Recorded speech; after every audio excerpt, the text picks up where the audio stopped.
আমরা যখন আজকের এই আন্দোলনের সফলতা বর্ণনা করি তখন কোথাও আমি শুনি না আমার এই বেসরকারি বিশ্ববিদ্যালয় ছাত্র দলের ভাইদের কথা আমি কোথাও শুনি না। কারণ আপনি যদি সঠিক ইতিহাস রচনা করেন, এই বাংলাদেশের একমাত্র ছাত্র সংগঠন বাংলাদেশ জাতীয়তাবাদী ছাত্র দল, যে জাতীয়তাবাদী ছাত্র দলের নেতৃত্বে এই জুলাই আগস্টের প্রেক্ষাপট তৈরি হয়েছে। এবং আমার এই ভাইদের বিগত 15.5 বছরের ভূমিকার কারণে জুলাই আগস্ট আন্দোলনে আমাদের এই বেসরকারি বিশ্ববিদ্যালয় ছাত্র দলের শত শত নেতা কর্মী সাধারণ শিক্ষার্থীদের পাশে থেকে এই আন্দোলনকে সফল করেছে। আমি বলছি না যে বেসরকারি বিশ্ববিদ্যালয় ছাত্র দলের ব্যানারে আমরা এই আন্দোলন সফল করেছি। আমাদের কৌশলী ছিল বাংলাদেশে কোথাও ছাত্র দলের কোনো ব্যানার ওপেন করা যাবে না। বৈষম্য বিরোধী ছাত্র আন্দোলনের ব্যানার সংগঠিত হওয়ার পর যে সকল সমন্বয়কারী ছিল আমাদের কেন্দ্রীয়ভাবে আমরা তাদের সাথে সমন্বয় করেছি। আমাদের কাছে পরামর্শ নেওয়ার পর তারপর তারা প্রতিটি কর্মসূচি ঘোষণা করেছে। সেই মোতাবেক ঢাকা বিশ্ববিদ্যালয় ছাত্র দল সহ এই বেসরকারি বিশ্ববিদ্যালয় ছাত্র দল সহ আমরা আমাদের সারা বাংলাদেশের সকল ইউনিটকে সেই অনুযায়ী নির্দেশনা প্রদান করেছি। আপনারা লক্ষ্য করে দেখবেন আমার বেসরকারি বিশ্ববিদ্যালয় ছাত্র দলের অসংখ্য নেতাকর্মীর ফুটেজ সোশ্যাল মিডিয়ায় ভাইরাল হয়েছে। আপনারা লক্ষ্য করে দেখবেন ছাত্র দলের শুধুমাত্র আমরা সভাপতি, সাধারণ সম্পাদক কিংবা আমরা কেন্দ্রীয় সংসদের শীর্ষ নেতৃবৃন্দ নয়, আমাদের প্রতিটি ইউনিটে ছাত্র দলের যারা দায়িত্ব রয়েছে তাদের সবার রাজপথে অগ্রণী ভূমিকা ছিল এবং সোশ্যাল মিডিয়ায় তাদের আন্দোলন সময় ভূমিকাগুলো ব্যাপকভাবে প্রশংসিত হচ্ছে। কিন্তু এই বাংলাদেশে আরেকটি ছাত্র সংগঠন রয়েছে, আমি সরাসরি বলছি এই ছাত্র শিবির, আমি চ্যালেঞ্জ করে বলছি ছাত্র শিবিরের যদি সভাপতি, সাধারণ সম্পাদক সহ শীর্ষ নেতৃবৃন্দের আন্দোলন সংগ্রামে সম্মুখ সারির কোনো ভূমিকা যদি থেকে থাকে আমরা তা দেখতে চাই। তারা সেই জুলাই আগস্ট আন্দোলনে কোথায় আন্দোলন করেছে আমরা সেটি দেখতে চাই। আজকের দিন পর্যন্ত তারা নেগেটিভ তৈরি করে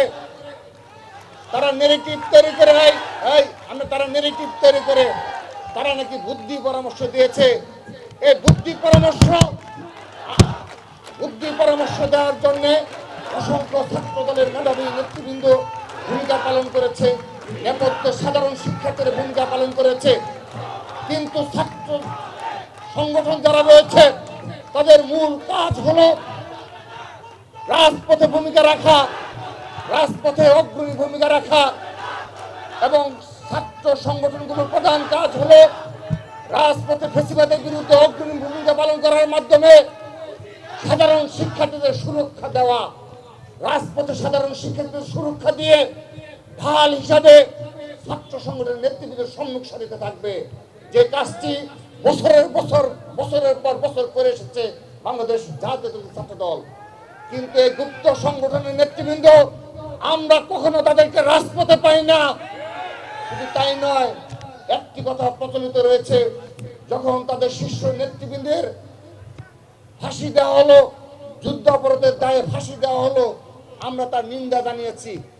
কিন্তু এই 14-15 সালের পর থেকে বাংলাদেশের রাজনীতিতে একটি কথা প্রচলিত রয়েছে, এই জামাতে ইসলাম এবং ইসলামী ছাত্র শিবির এই খুনি হাসিনার সাথে আঘাত করে তারা রাজপথে কোনো ভূমিকা পালন করেনি। এটি বাংলাদেশে রাজনীতিতে সবাই জানে।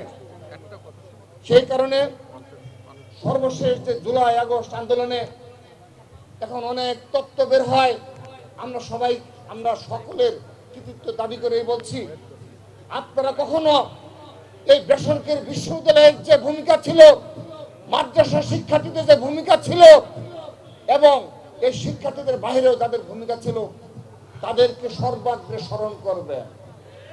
বিশেষ করে আমার এখনো মনে পড়ছে সেই দিনগুলোর কথা, যেদিন ঢাকা বিশ্ববিদ্যালয়ে কার্জন হলে বিশেষ করে যে একটি সংঘর্ষ, একটি সত্যিকার অর্থে আন্দোলনের ভাগ নেওয়ার মতো যে সংঘর্ষ সংগঠিত হয়েছিল, সেই সংঘর্ষে ছাত্র দলের নেতৃবৃন্দ, ঢাকা বিশ্ববিদ্যালয় ছাত্র দলের নেতৃবৃন্দ সাথে আমি দায়িত্ব নিয়ে বলছি সেদিন উপদেষ্টা আসিফ ছিল, তার সাথে এই বেসরকারি বিশ্ববিদ্যালয় ছাত্র দলের উল্লেখযোগ্য নেতাকর্মী উপস্থিত ছিল এবং সেদিন ছাত্রলীগকে আমরা সেখানে বিদায় করতে পেরেছিলাম।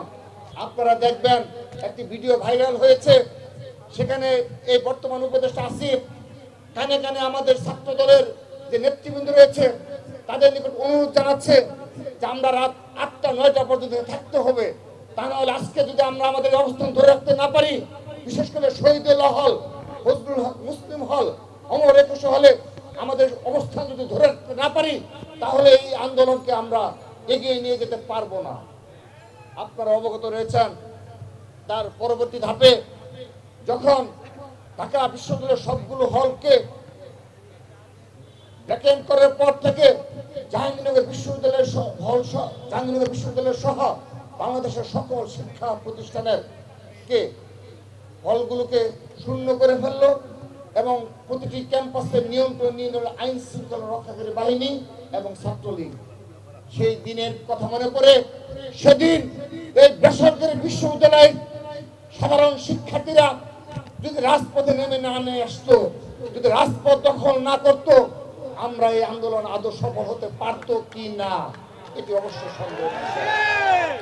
আমি কৃতজ্ঞ করে স্মরণ করছি ছাত্রদল বারবার স্মরণ করে, এবং সেই স্মরণের জন্য আমরা আমাদের ইউনিটের নেতৃবৃন্দকে বারবার যারা শহীদ হয়েছে আমরা চেষ্টা করেছি।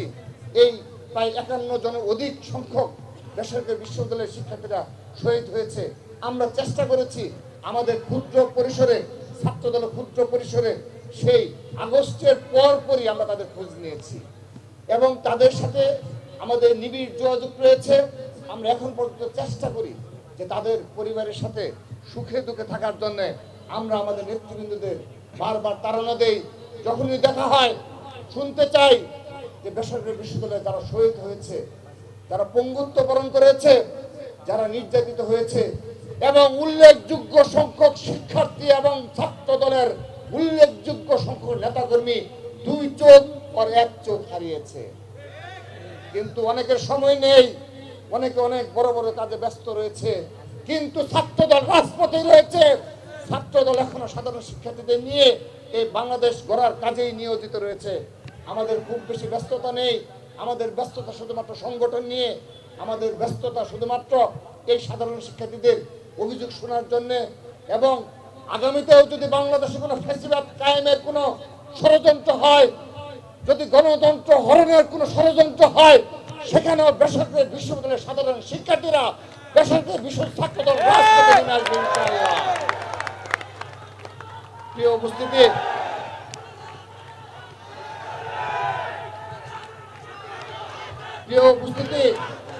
আমি স্মরণ করছি এই বেসরকারি বিশ্ববিদ্যালয়ের ছাত্রদল যেদিন রাজপথে নেমে এসেছিল, যেদিন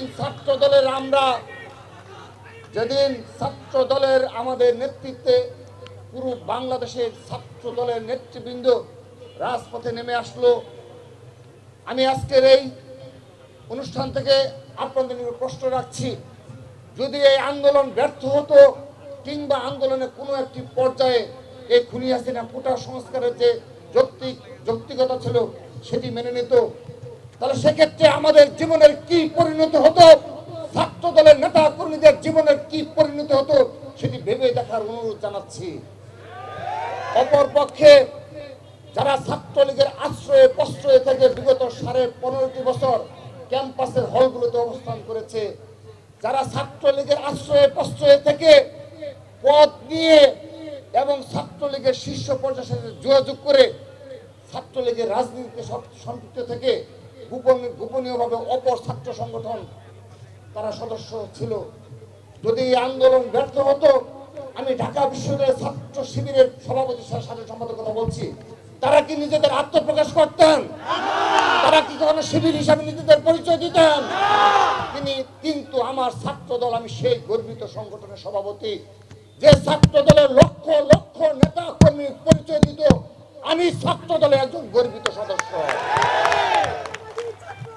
আমরা এই আজকের এই অনুষ্ঠান থেকে আরেকটি বিষয় বলতে চাই, এই জুলাই আগস্টের পরের বাস্তবতায়ও আমরা অপর ছাত্র সংগঠন আপনারা যারা রয়েছেন, আপনাদের সকলের সাংগঠনিক স্ট্রাকচার কি আমরা সব সময় ফলো করি।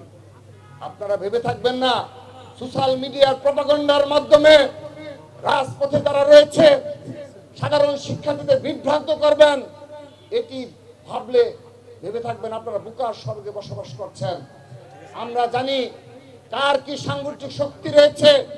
আমরা সর্বশেষ এই টঙ্গীতে এই তাদের একটি মাদ্রাসা শিক্ষা প্রতিষ্ঠান তামিরুল মিল্লাতে একটি নারী গঠিত ঘটনাকে কেন্দ্র করে ছাত্র দলের উপর দায় চাপানো অপচেষ্টা হিসাবে আমরা দেখেছি তাদের এই জামাত, আমরা দেখেছি এই ঢাকা মহানগর উত্তর শিবিরের একটি মিছিল আমরা দেখেছি। সেই মিছিলটি সবার দেখার আহ্বান রইল। আপনারা দেখবেন, এক লাইন না দুই লাইন হয়েছে, সেই মিছিলটি দেখবেন। গর্ব করে বলছি ঢাকা মহানগর উত্তর ছাত্র দলে আমার 18টি থানা রয়েছে, 7টি শিক্ষা প্রতিষ্ঠান রয়েছে। সেখানে আমরা যদি 1 ঘন্টা নোটিশে কোনো আন্দোলনের ঘোষণা দেই, আমি চ্যালেঞ্জ করে বলছি হাজার হাজার ছাত্র দলের নেতা কর্মীর উত্তর অবরোধ করবে 1 ঘন্টা নোটিশে। আমরা জানি কার শক্তি কি। আমরা এই টঙ্গীর তামিরুল মিল্লাতে এই ধরনের অপরাজনীতির প্রয়াসের বিরুদ্ধে আমরা গতকাল একটি কর্মসূচি ঘোষণা করেছিলাম। গাজীপুর জেলা ছাত্রদল, গাজীপুর মহানগর ছাত্রদল, আপনারা দেখে থাকবেন প্রকাশ্য রাজনীতি করার সুবিধা কি। হাজার হাজার ছাত্র দলের নেতা কর্মীরা এই ঘটনার প্রতিবাদ জানিয়েছে। সেজন্য সতর্ক করে বলছি, সোশ্যাল মিডিয়ার প্রপাগান্ডার মাধ্যমে বাংলাদেশের রাজনীতিতে ষড়যন্ত্রের রাজনীতি অপচেষ্টা থেকে বিরত থাকুন, তাহলে আপনাদেরই লাভবান হবে। তা না হলে আপনারা ছাত্র রাজনীতি আবারও সাধারণ শিক্ষার্থীদের প্রতিরোধের মুখোমুখি হবেন। প্রিয় উপস্থিতি, আমি আমার বক্তব্যের শেষ পর্যায়ে চলে এসেছি। এখন গুরুত্বপূর্ণ বক্তব্য রাখবেন এবং আপনাদের দিক নির্দেশনার বক্তব্য রাখবেন আমাদের সম্মানিত অতিথিবৃন্দ। আমি শুধুমাত্র সর্বশেষ পর্যায়ে আমি আমার সংগঠনের কথা বলছি।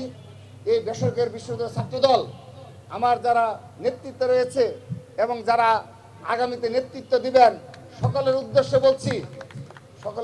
বলছি এক এবং ঐক্যবদ্ধভাবে আমাদের এই বেসরকারি ছাত্রদলের পতাকাকে সমুন্নত রাখবেন। এবং আমি আপনাদের একটা কাজ দিয়ে যাচ্ছি, সেই কাজটি হলো অপর ইউনিটের কিছু প্রাসঙ্গিকতা রয়েছে।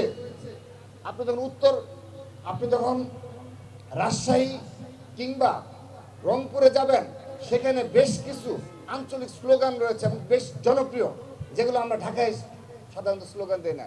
গড় গড় দেশ গড়, এই দেশ গড়ার জন্যে এই স্লোগানে তারা খুবই অনুপ্রাণিত হয় এবং খুবই জনপ্রিয় স্লোগান, এবং আমরা ওখানে যাওয়ার পর সেই স্লোগান দিয়ে অভ্যস্ত।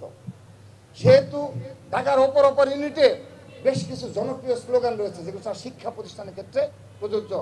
আমি আপনাদের কাজ দিয়ে গেলাম, আপনারা বেসরকারি বিশ্ববিদ্যালয়ে নতুন নতুন স্লোগান তৈরি করবেন, যে স্লোগানগুলো দ্বারা বেসরকারি বিশ্ববিদ্যালয়ের সাধারণ শিক্ষার্থীরা আন্দোলিত হবে, অনুপ্রাণিত হবে এবং বেসরকারি বিশ্ববিদ্যালয়ের স্বকীয়তা প্রস্ফুটিত হবে। আমি এটি দায়িত্ব দিয়ে গেলাম। শুধুমাত্র রাজপথে অপর ইউনিটের ন্যায় স্লোগান দিবেন, সেটি আমি সে ধরনের আমরা কাম্য নয়। আপনারা নতুন নতুন স্লোগান তৈরি করবেন, আমি এটি আপনাদের দায়িত্ব দিয়ে গেলাম। আপনারা অতি শীঘ্রই সে ধরনের নতুন স্লোগানের মাধ্যমে বেসরকারি বিশ্ব ছাত্রদলের রাজনীতিতে আমূল পরিবর্তন নিয়ে আসবেন। দ্বিতীয়ত, শৃঙ্খলার যে বিষয়টি রয়েছে, আপনারা অবশ্যই সুশৃঙ্খল এবং শৃঙ্খলভাবেই বিগত সময়গুলো পাড়ি দিয়েছেন, কিন্তু আপনাদের নিকট অনুরোধ রইল আপনাদেরকে আরও রাজনীতিতে স্মার্ট হতে হবে। এবং আপনারা যেভাবে দাবি করে থাকেন যে অপর পাবলিক বিশ্ববিদ্যালয় থেকে আমরা কেন্দ্রীয় সংসদে যেভাবে মূল্যায়ন করি, আপনাদেরকে সে ধরনের প্রমাণ দিতে হবে। কথা দিয়ে গেলাম, আগামীতে আরো বেশি মূল্যায়ন হবে ইনশাআল্লাহ। প্রিয় উপস্থিতি, আপনারা শুধুমাত্র নতুন স্লোগান তৈরি করবেন সেটিই নয়, কর্মশালার আয়োজন করবেন।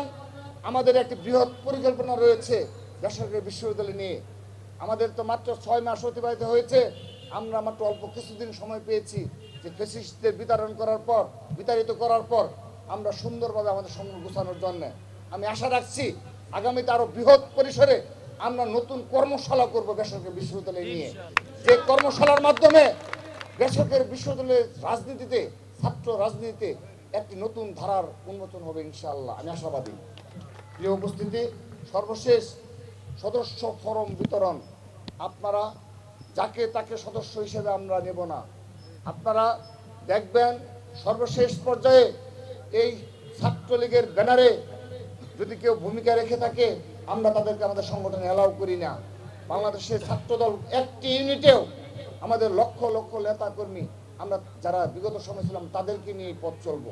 সে কারণে যারা সাধারণ শিক্ষার্থী ছিল, জুলাই আগস্ট আন্দোলনে ভূমিকা পালন করেছে, তাদেরকে অগ্রাধিকার দিয়ে আপনারা এই সদস্য ফরম পূরণ করাবেন এবং সুশৃঙ্খলভাবে সবাইকে ছাত্রদলের পতাকা তলে নিয়ে আসবেন এবং এই সদস্য ফরম পূরণ করানোর জন্য আপনারা সবাই গুরুত্বপূর্ণ ভূমিকা পালন করবেন, দায়িত্বশীল ভূমিকা পালন করবেন। সেই প্রত্যাশা রেখে আগামীতে আবারও দেখা হবে ইনশাআল্লাহ। সবাইকে ধন্যবাদ জানিয়ে আবারও বেসরকারি বিশ্ববিদ্যালয়ের শহীদদের আত্মার মাগফিরাত কামনা করে এই বেসরকারি বিশ্ববিদ্যালয়ের ভূমিকাকে বাংলাদেশের ছাত্র রাজনীতিতে আজীবন স্বর্ণাক্ষরে লেখা থাকবে, সেই প্রত্যাশা রেখে বিদায় নিচ্ছি। বাংলাদেশ জিন্দাবাদ, বাংলাদেশ জাতীয়তাবাদী ছাত্রদল জিন্দাবাদ। শহীদ রাষ্ট্রপতি অমর হোক, মা মাটি ও মানুষের নেত্রী, আপসের নেত্রী, দেশ নেত্রী বেগম খালেদা জিন্দাবাদ। বাংলাদেশের অহংকার, ছাত্রদলের সাংগঠনিক অভিভাবক, বিএনপির ভারপ্রাপ্ত চেয়ারম্যান জনাব তারেক রহমান জিন্দাবাদ জিন্দাবাদ। সবাইকে ধন্যবাদ। আসসালামু আলাইকুম।